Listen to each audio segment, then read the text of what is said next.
बिस्मिल्लाहिर्रहमानिर्रहीम। अस्सलाम वालेकुम। आज मैं आपको सिखाऊंगी दाल कचौरी और आलू की तरकारी जो कि सर्व की जाती है कचौरियों के साथ। और आप इसे अपनी इफ्तारी का हिस्सा भी बना सकते हैं क्योंकि रमज़ान में रोज़ाना हमें खानों में मुख्तलिफ चीज़ें बनी हुई चाहिए होती हैं। तो सबसे पहले कचौरियों के डो को तैयार करने के लिए हमें चाहिए होगा मैदा आधा किलो, तेल 4 टेबल स्पून, नमक 1 टीस्पून, सफ़ेद ज़ीरा हाफ टी स्पून चाहिए होगा। और इसकी फिलिंग के लिए चने की दाल आप ले लीजिएगा हाफ कप, जिसे आप 1 घंटा पानी में भिगोकर फिर इसे पानी में बॉईल कर लीजिएगा। और बॉईल करते वक्त थोड़ा सा नमक भी डाल दीजिएगा और फिर इस तरह से पीस लीजिएगा किसी मिक्सर में या चॉपर में। और ये बिल्कुल ड्राई होनी चाहिए, पानी इसके अंदर नहीं होना चाहिए। और आलू की तरकारी बनाने के लिए आलू ले लीजिएगा आधा किलो, जिन्हें आप छील कर छोटे छोटे क्यूब्स में काट कर बॉईल करके रख लीजिएगा। कुटी सुर्ख मिर्च 1 टीस्पून, तेल 3 टेबल स्पून, हल्दी हाफ टी स्पून, सफ़ेद ज़ीरा 1 टीस्पून, कलौंजी 1 टीस्पून, नमक हस्बे ज़रूरत और खटाई पाउडर हाफ टी स्पून। और अगर आप खटाई पाउडर की जगह इसके अंदर अचार डालना चाहते हैं तो भी आप डाल सकते हैं, जिससे तरकारी का फ्लेवर और ज़्यादा मज़ेदार हो जाएगा। और आपके घर में जो भी अचार हो, चाहे मिर्चों का, लीमू का या मिक्स अचार हो, तो आप वो भी डाल सकते हैं।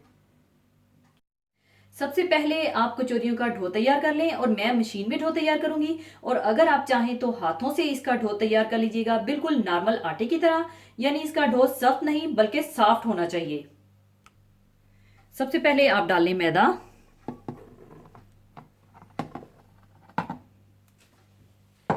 इसमें डाल दें जीरा, नमक, तेल और नॉर्मल पानी के साथ इसका डो तैयार कर लें।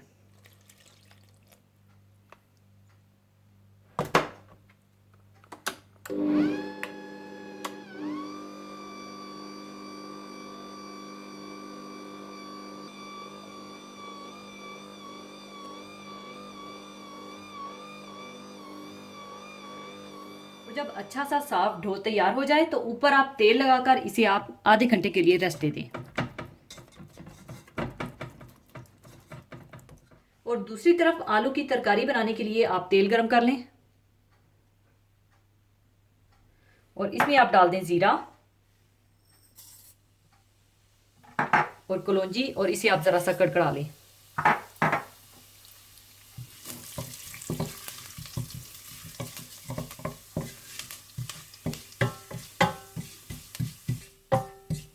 और जैसे ही अच्छी सी खुशबू आने लगे तो आप इसमें आलू डाल दें।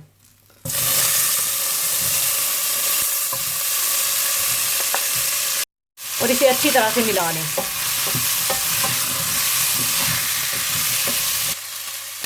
और साथ ही आप इसमें 2 कप पानी डाल दें।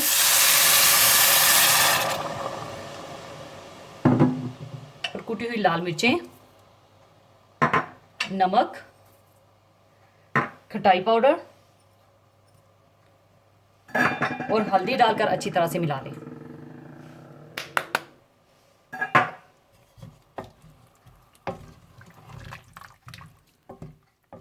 और जब उबाल आ जाए तो आप इसे दम पर रख दें और आलूओं को थोड़ा सा घोट लें, यानी कुछ साबुत रहने चाहिए और कुछ घुल जाने चाहिए। और अगर आप इसे और ज्यादा पतला रखना चाहते हैं तो आप अपने हिसाब से पानी जरा ज्यादा डाल लीजिएगा।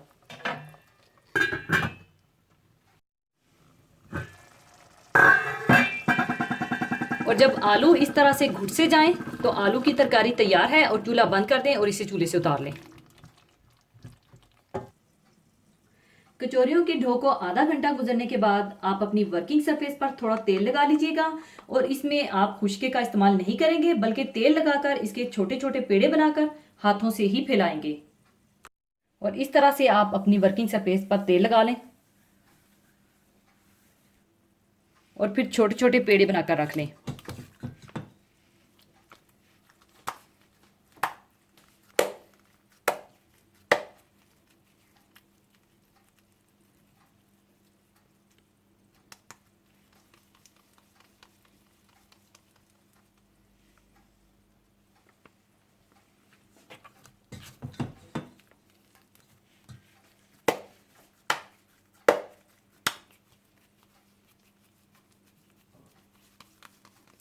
और इसी तरह से आप सारे पेड़े पहले बनाकर रख लें। जितनी कचौरियाँ आपने बनानी है उतने पेड़े बनाने के बाद आप इसे फैला लें और सेंटर से थोड़ा मोटा रखें और किनारों से आप इस तरह से थोड़ा सा पतला रखिएगा।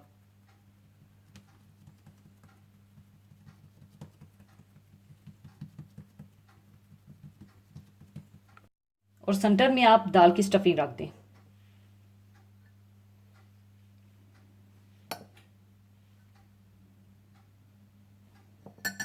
और फिर आप इसे इस तरह से बंद कर दें।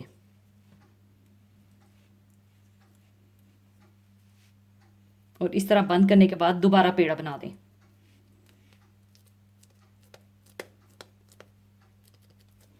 और इसी तरह से आप सारे पेड़े बनाकर रख लें।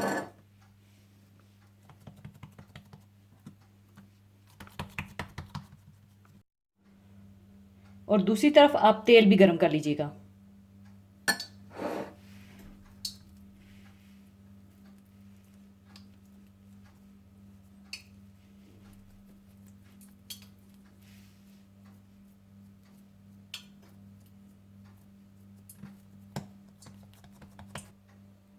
सारी स्टफिंग करने के बाद आप इस तरह से हाथों से फैला लें।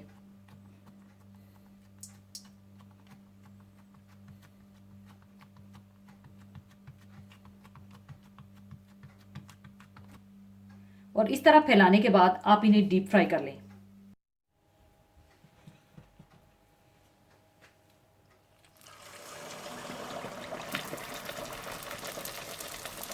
इस तरह से आप दबाकर घुमाते जाएं।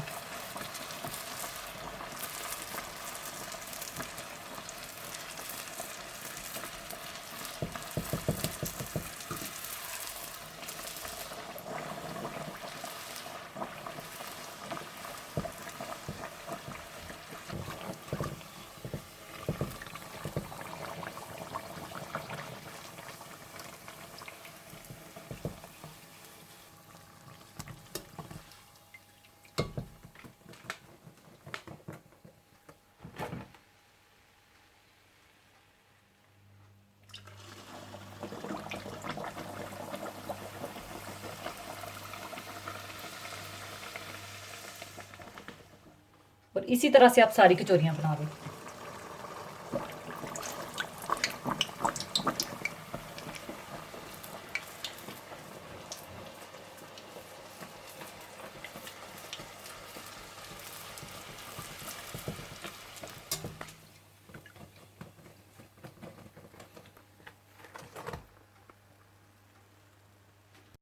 लीजिए, दाल कचौरी और तरकारी तैयार है। अब इसे मैं सर्विंग डिश में निकाल लूंगी।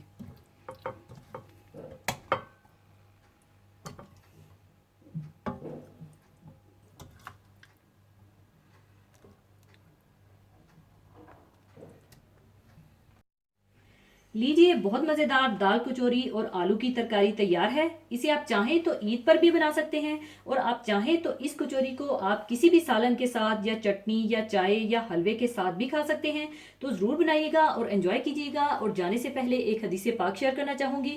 हदीस पाक इस तरह से है।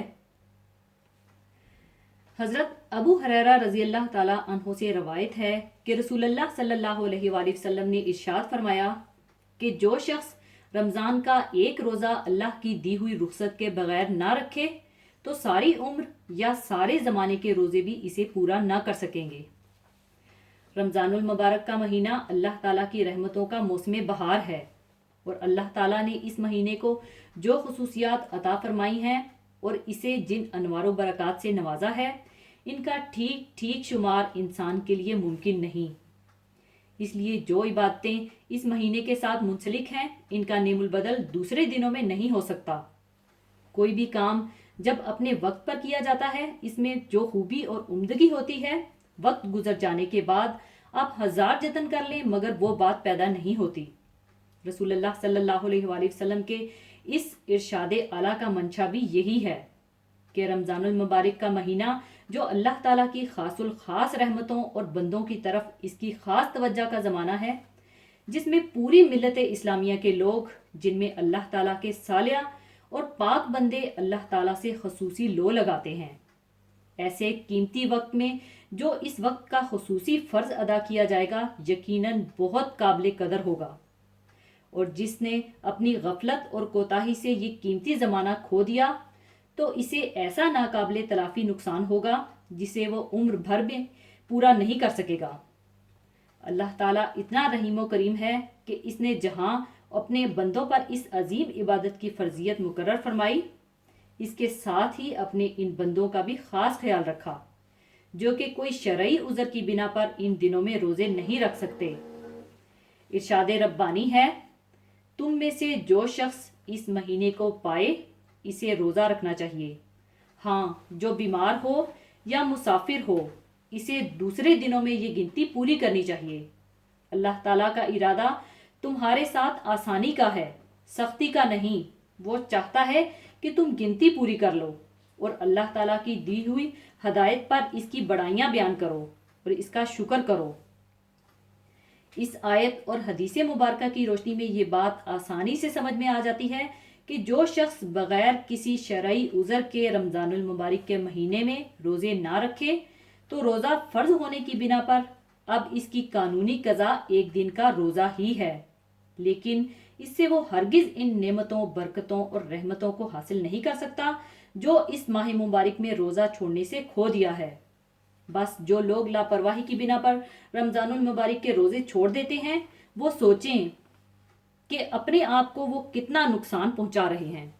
इसी के साथ मैं आपसे इजाज़त चाहूँगी। अपना बहुत ख्याल रखिएगा, दुआओं में याद रखिएगा। अल्लाह हाफिज़।